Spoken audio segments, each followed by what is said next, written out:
Hello everyone, welcome. It's always so exciting to see all of your boxes pop up all at once and see so many amazing and familiar faces.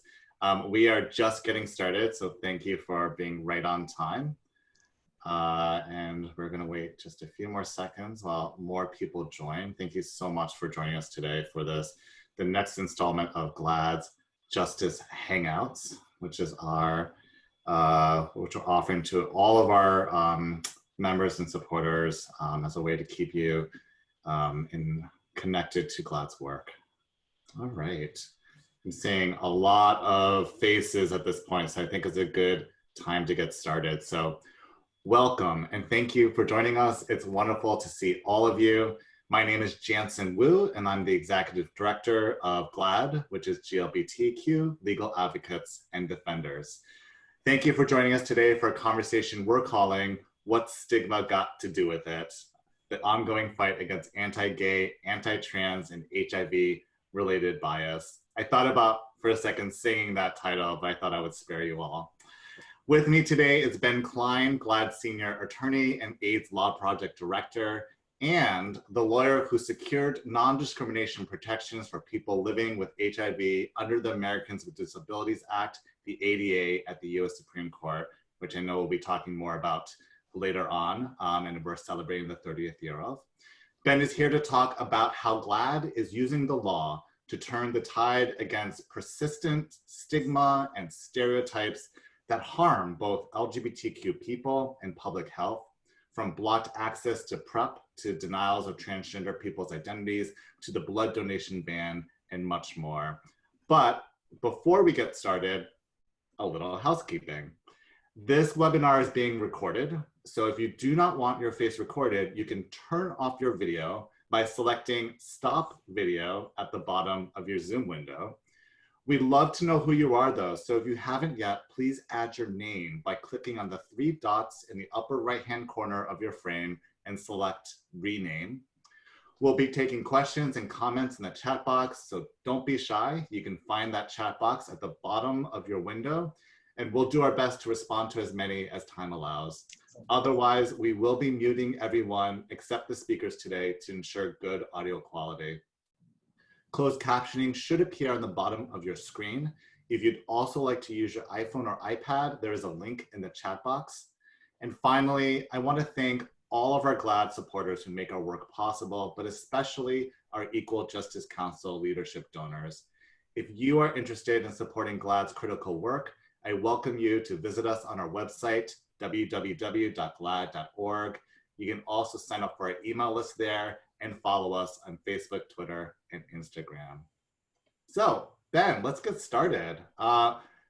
So let's talk about the title of this discussion first. Like, what do we actually mean when we say stigma?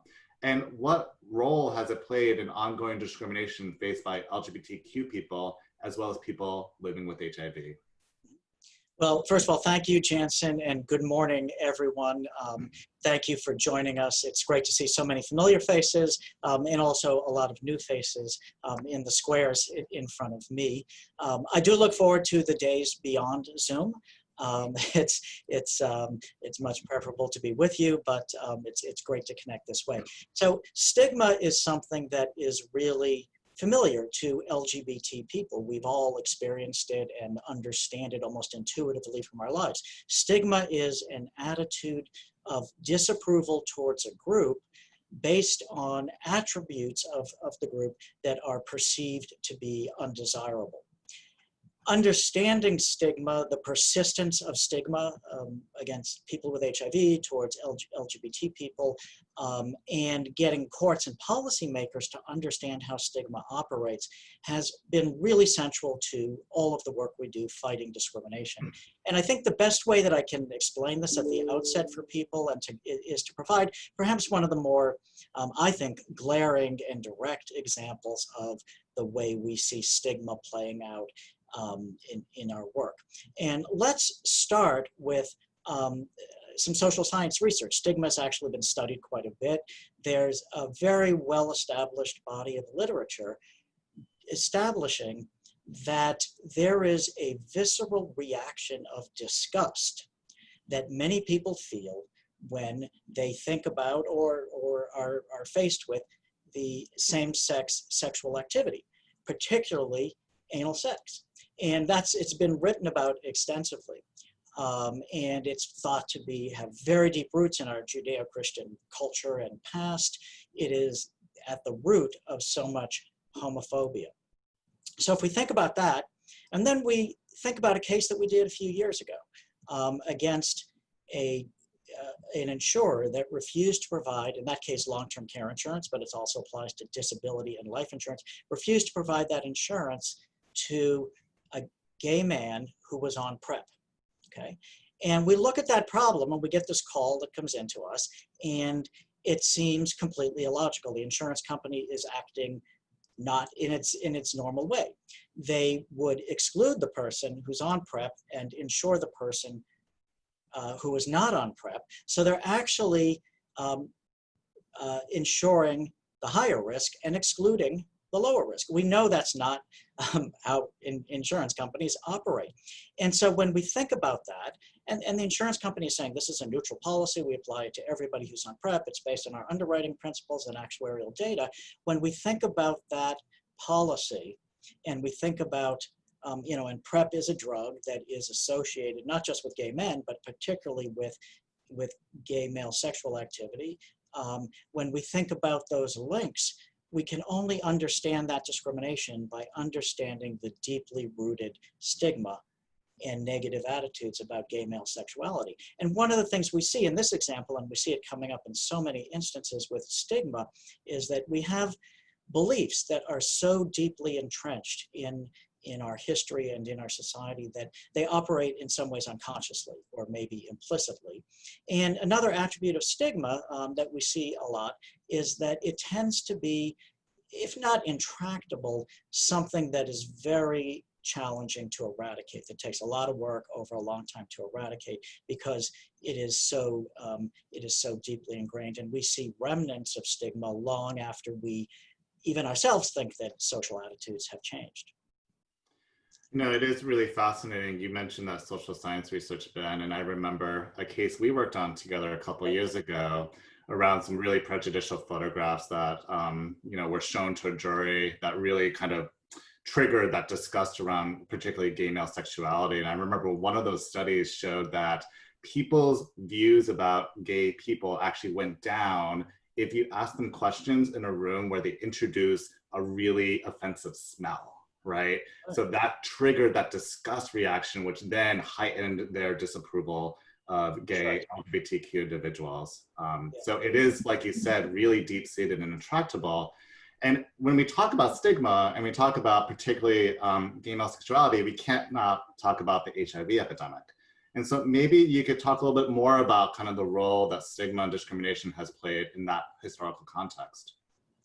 Right, and I think that it is a good opportunity to look back historically, because I think there are also some lessons from the early days of HIV that are really important for us to be mindful of today. But when we think back to the early 80s, the mid 80s, and into the 90s, and many people remember that. Younger people, I think, are less familiar with it. We see such rampant discrimination. We see people losing jobs, housing, particular kinds of discrimination in the food service industry. And nursing homes were another big problem. We, of course, saw discrimination by doctors and dentists and other healthcare providers that was very disturbing. We had 33 states criminalizing HIV transmission. William Buckley famously calling for people with HIV to be tattooed. And it was a time also, and I think, taking stock of the 50th anniversary of Pride, it was a time also when LGBT people were completely invisible in our society. And I think that's something we forget today, that we were not just reviled, but nobody saw us. And in fact, the Reagan administration wanted to ignore the HIV epidemic in much the same way that the current administration doesn't want to deal with an epidemic and a pandemic.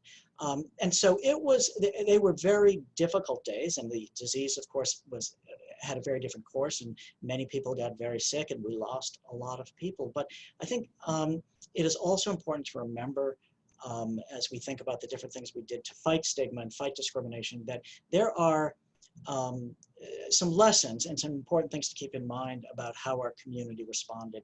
And I think they're so relevant today when we are facing such deep challenges on so many levels and in so many aspects of our society. And there are three that I want to point to. And the first is how our community responded to the epidemic and to the stigma and discrimination that we saw. I mean, this was a time when the government was not paying any attention to HIV or to LGBT people. And the government wasn't there to support people at the beginning. And there were no legal protections. And so we had to take care of each other. And we did that. And we created, it was a time of tremendous community building in the LGBT world. And we created entire organizations that provided meals and housing and financial assistance to people who couldn't work. And even hospice care. We had our own hospices so that people could die with dignity and without the scorn of others. And I think that's something to be proud of and to keep remembering during these days. It was also a tremendous period of activism. When we look at the brave activism happening today in the Black Lives Matter movement and people who are literally marching and demonstrating and protesting to save human life. And in the AIDS epidemic, we had examples of ACT UP in our own community. People were fighting for life. And the protests to get faster drug approval, to get more people of color and women included in clinical trials, which they were not initially. And you can, think back to the days where, ACT UP shut down the New York Stock Exchange in a protest over pharmaceutical pricing, and famously put a condom over the home of Jesse Helms. These were bold, creative actions that brought public attention to a life or death situation with a government and society that was not seeing or responding to us. So I think activism was critical and something for us to keep remembering. And the third thing that about the HIV epidemic that's something for all of us and GLAAD supporters to be proud of is when we think about the role of the law. And lawyers have played a key role in fighting the epidemic. And from the very beginning, it was widely understood and accepted that discrimination and stigma were public health issues, that if you didn't fight those two phenomena, people would not come forward for healthcare. They would not come forward for testing. And I think that we're going to see that actually play out more during the course of the COVID epidemic. So, it was, they were tough times, but things that I think we can be proud of, that our community responded with an incredible amount of strength, creativity, and love. Yeah, no, absolutely. It's such a poignant reminder in so many ways, because all of those things you mentioned are so relevant still today. And I do want to talk about the law next, because that is, of course, the core of what GLAAD does. But just kind of one observation about the importance of our community taking care of our own. Today, just one example I've been so inspired by, which is actually Rhode Island Pride. In the wake of the COVID epidemic, decided that that they couldn't go forward with business as usual. And instead they created a grocery drive where they deliver groceries to not just LGBTQ people, but anybody who is food insecure. And I think to date, they've delivered groceries to over 13,000 individuals and over 3,000 families. Yeah. And then as they entered Pride Month of June, they decided that they were going to focus all of their programming on lifting up the Black Lives Matter movement. So just some really inspiring through lines from the HIV epidemic to today. And of course, one of those that's really critical to GLAAD's work is the law. So one of the key legal advances was securing non-discrimination protections for people living with HIV under the ADA, or the Americans with Disabilities Act, which we are celebrating its 30th anniversary later this month. And I would love to hear you in particular, Ben, given that you were the attorney who argued for the inclusion of people living with HIV in the ADA in front of the US Supreme Court back in the late 1990s. Can you talk about that development and why it was so important? Yeah, and Jansen, I want to answer that by actually talking first about the most recent Supreme Court decision that we're celebrating, the decision on June 15th in the Bostock case that ruled that sex discrimination provisions in Title VII of the 1964 Civil Rights Act include prohibitions on sexual orientation and gender identity discrimination, because that is the most recent example of lawyers in our community arguing for the full scope and full promise of a statutory protection. And we saw that come to fruition in most recently in the Bostock case. But that is exactly the same thing that lawyers were doing around protecting people with HIV in the 1980s, prior to the time that we argued the Bragdon case, because we talked about all this rampant discrimination. And it was flagrant at the time. Nobody was pretending, they were saying, you're fired because you have HIV. They weren't even coming up with a pretext. And lawyers at GLAAD and at our colleague organizations, Lambda and the ACLU, had to think, how do we protect people from this? There were no HIV-specific legal remedies, and those lawyers came up with the strategy of arguing that people with HIV should be protected under disability anti-discrimination laws, because those laws, properly understood, should prohibit discrimination against health conditions, particularly stigmatized health conditions. Now, it's important for people to keep in mind that the disability anti-discrimination law was a very young, undeveloped field in the 1980s. The first law that actually prohibited disability-based discrimination was a federal law passed in 1973, and then prior to the ADA, it covered only federally funded programs. And then some states began implementing.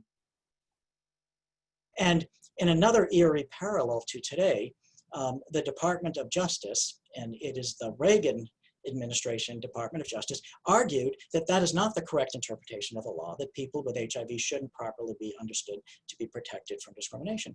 But that was the idea, and then it was probably one of the most successful strategies of all of HIV advocacy and law. And when the ADA was passed, it was sort of assumed and understood that, of course, people with HIV are protected based on that theory. But we know that people continue, our opponents and people who want to discriminate, continue fighting against those protections. And we will certainly be seeing that in efforts to constrain and limit the scope of sex discrimination laws applied to transgender people and LGBT people. And that's what led to the Bragdon case, when we sued a dentist who refused to treat people with HIV, and that case went up to the US Supreme Court. That became the case where the court finally said that the ADA does protect people with HIV. And I think, the Bragdon case and the Bostock case decided just last month were legal victories, and that is hugely important. But these cases are also cultural victories, and they do therefore really fight stigma. When the Supreme Court is the highest court in the land, it speaks with an amplified voice. And they sent out the message in 1998 in the Bragdon case. It's not okay to discriminate against people with HIV. HIV is not a threat. And I think that the Bostock decision will have a similarly transformative effect on breaking down some of the fears, particularly around transgender people, that exist throughout the country. But the ADA, the ADA has been such an important, perhaps an under-recognized tool in our advocacy efforts, and we are still fighting stigma enshrined in the ADA. One of the things that many people know is that when Jesse Helms and other senators amended the ADA to exclude transgender people, even though gender dysphoria, gender identity disorder it was called at the time, is a health condition, and people should not be discriminated against based on a health condition. That's what the ADA is all about. They excluded gender dysphoria and lumped it in with pedophilia and kleptomania and pyromania because of stigma, because people who are transgender and who have gender dysphoria were thought to be morally unworthy of the protection of the law. And GLAAD has litigated several cases, and we're litigating one now, to strike down that exclusion and to really, reach the full promise of the ADA for transgender people. Thank you for that reminder. And I just want to also remind our listeners that if you have any questions, please do share them in the chat box, and we will try to get to them. So the trans exclusion, the ADA, is one both legal and cultural battle that we're still fighting today. Another one is around the ban on blood donations from gay men or men who have sex with men, which seems very clearly rooted in stigma and not science. Now, this seems even more relevant today as we are seeing, vast shortages in blood across the country due to the COVID epidemic. Can you talk about where that blood ban stands and if you see that as a discriminatory or harmful policy?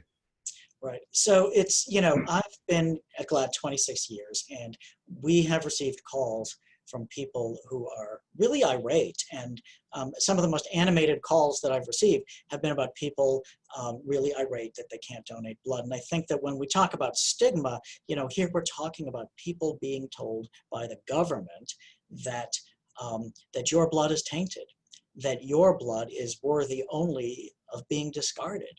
And that strikes such a deep and painful nerve in people. It's also, I have to say, been one of the more thorny and frustrating issues to address because, as people know today, there was once a lifetime deferral on any men who had sex with men, and then it went to a year, and then in April it was reduced to a 3-month deferral period. And one of the really challenging and difficult strategic issues we faced over all of this time is whether the ban is best attacked through advocacy with the FDA or through litigation.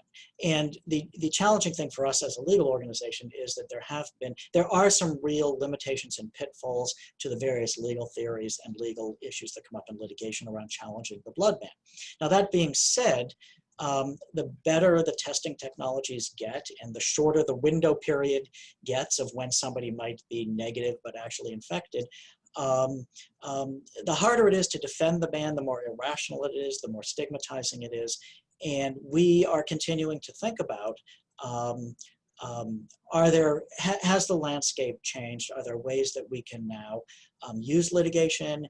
What would be the best context? Obviously, we have, a different world today where people, gay men who would be within the 3-month deferral period and have had COVID and want to give back and save the lives of others by becoming plasma donors for treatment. That's a new context. And so it is something we're re-examining and thinking about, but it has been one of our more difficult issues over the years. Yeah, and you're absolutely right that the face of HIV and discrimination stigma has changed as treatments have changed and prevention strategies have changed and whatnot. And now we're talking about how you're undetectable. You're much less likely to transmit the HIV virus. And also we know that there's some, incredible, medications that people can take to prevent HIV transmission, including PrEP, which is one of the best tools we know to end the HIV epidemic. But we also know it's, significantly underprescribed, particularly amongst men of color and transgender women. So actually a 2-part question, one from the audience and one specifically related to PrEP is, as we think about kind of the changing face of HIV and living with HIV as a chronic disease, do you think that is changing the stigma around being positive? And then what are GLAAD doing to break down the barriers to accessing PrEP? Mm-hmm. 2 great questions. So let me start with the first one. And it's interesting because I think a lot of people with HIV actually feel that the stigma has increased, not decreased. And one of the reasons that has happened is that in the 80s and 90s, when treatments were not good and the course of HIV was different, people with HIV were very visible in our society. And it actually, it helped people, it actually broke down some stigma for people to understand not only that, who LGBT people were and who people with HIV were, but really also, the AIDS epidemic really transformed the visibility of our community. Magic Johnson's a perfect example, right? That's right. And there were so many people, there were so many media portrayals and movies and people seeing loving gay couples for the first time in media portrayals, and also understanding how LGBT people and people with HIV were harmed by the lack of legal protections. And because of treatments, HIV is much less visible today. And the great news is, the treatments are really, really extraordinarily effective. People who are getting to treatment and newly diagnosed and getting treatment right away can live a really, long and a normal lifespan. But there's less visibility. And I think one of the studies, the Kaiser Family Foundation does studies every couple of years on attitudes about HIV. They've been doing them since the beginning of the HIV epidemic. And whenever I see them, there's always astounding things that in these surveys. And in the most recent one, which I think was 2017, over half of young people would not be comfortable living with a person with HIV or having their food prepared by a person with HIV. I mean, that is something that's hard to wrap your brain around, right?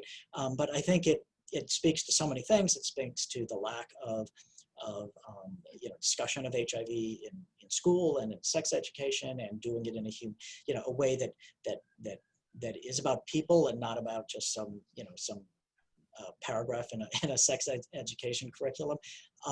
But I think it also is about visibility to a large extent. And the intractable, nature of stigma, how hard it is to eradicate stigma.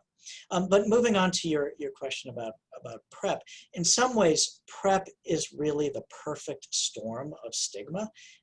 Because it deals with HIV, and HIV is so highly stigmatized, not only because of the groups impacted, but because it's a contagious disease, and there's always increased stigma around fears of contagion. But PrEP also deals directly with sexuality. It is a drug taken, for people who may be at risk through sexual practices, and so we've been doing a lot of work on that. And one of the things that is really disturbing is that although PrEP is close to 100% effective at preventing HIV, I mean, it's an extraordinary thing, it's really underprescribed, as you've said. And one of the reasons for that, there are many, many reasons, but one of them is that many primary care doctors are just not comfortable prescribing PrEP, even though it's a very simple, straightforward protocol, and they're kind of sticking their heads in the sand and saying, this isn't for us to deal with. And we have a case now in Rhode Island where our client, he was a patient of this doctor, and he presented with 2 sexually transmitted infections, which is a red flag for HIV risk. This doctor should have known this. And the client actually then subsequently asked for PrEP. He knew that he needed to be on this medication. The doctor said, I don't do that, you have to go elsewhere. And the client, really tragically seroconverted, and we are now suing this doctor for sexual orientation discrimination. And the basic theory is that PrEP is something that any primary care doctor can do. It's a very straightforward protocol. It is less complex than many drugs they prescribe all the time. The monitoring is very similar to other medications. And the doctor simply had a reflexive response to PrEP because of the stigma that we've been talking about, and because he didn't feel that he wanted to deal with it. And so we're hoping that that case will really help get more doctors to understand this is their obligation and they can't ignore this. No, absolutely. And we could certainly have a whole nother hangout to talk about the refusal of medical care for LGBTQ people based upon healthcare providers' objections or lack of competency or discomfort or whatever else. But with the last few minutes left, I wanted to switch to talking about the stigma that we know is so damaging to transgender individuals in the transgender community, particularly Black and brown trans people and trans women who continue to face tremendous discrimination, harassment, and violence, and also understanding that there's a huge overlap between the trans community and the community of people living with HIV, given all of this discrimination and disparities we know about. So say a little bit more about that, but also, focus on what some of the legal and advocacy strategies are available to us to shift that stigma. Yeah. Well, Jansen, you're absolutely right. I mean, transgender people have been taking the brunt of this administration's aggressive anti-LGBTQ policies, rolling back protections and ripping away legal rights as fast as they can. And, and just to say a few words about stigma and how it operates, because obviously transgender people have been subject to tremendous stigma and stereotypes in our society. And it operates at a very deep level coming from, people's deep insecurities about gender and gender roles. And therefore, the stigma is really about delegitimizing the experience of transgender people and not wanting to believe that it's real, and that the medical treatments are therefore legitimate and necessary. And we see that happening, from healthcare to employment to gyms and other public accommodations. And now sports is where the right wing has been training so much of its hostility. But I want to focus for a moment on healthcare, because I think it is so important in an area where we're doing so much work. And one of the areas where the stigma has played out, certainly in New England, is that, fortunately through a lot of the work that we've been doing and colleague organizations have been doing, it's not that common in New England anymore to see a complete categorical exclusion of all healthcare for gender affirmation treatments. It does still happen. We've got a case where we're challenging a complete exclusion. But mostly what we're seeing are insurers and self-insured plans excluding categorically particular treatments, and it's based on stigma. So we see, for example, insurers saying that for some transgender women who need facial feminization surgeries, they say, well, that's cosmetic, and they have a categorical exclusion on that particular procedure. And we know that goes to the heart of the stigma. It goes to this notion that this is just a procedure to beautify, that it is frivolous, that it is about glamour, and not about treating a very serious health condition, gender dysphoria, and more importantly, in light of the violence and the murders that we've been seeing directed towards transgender women, surgeries like facial feminization for those who need it are actually critical to keeping people safe, to preventing harassment and violence in public. And so one of the cases we recently did was intervening in a case in Connecticut, where the Connecticut Human Rights and Opportunities now has ruled, drawing a good part from briefs and affidavits we submitted, for the first time anywhere in the country, that the denial of facial feminization surgeries is actually discrimination based on sex and gender identity. So we need to keep fighting those cases. And other areas where transgender people still experience so many barriers to healthcare, even in a region of the country where we've made so much progress. Well, it's always good to end on a victory, particularly one for a community that has been so stigmatized. I think that's a good place to end. Thank you, Ben, so much, and thank you everybody for joining us today. Our next Justice Hangout will be on August 27th, when Legal Director Gary Busick will talk about the next big LGBTQ case before the US Supreme Court, Fulton versus City of Philadelphia, where Catholic Social Services is refusing to place foster youth with same-sex parents. You can learn more about GLAAD's work by visiting us on our website, again, www.glaad.org. As well as to support our work there as well too. And just a reminder that you can contact GLAAD Answers, which is our legal information and referral service, at gladanswers.org if you or anyone you know has experienced discrimination in any context or need legal information or help. Thank you again so much for joining us on a beautiful day. Thank you again for all your support of GLAAD and our work. Take care. Thanks, everyone.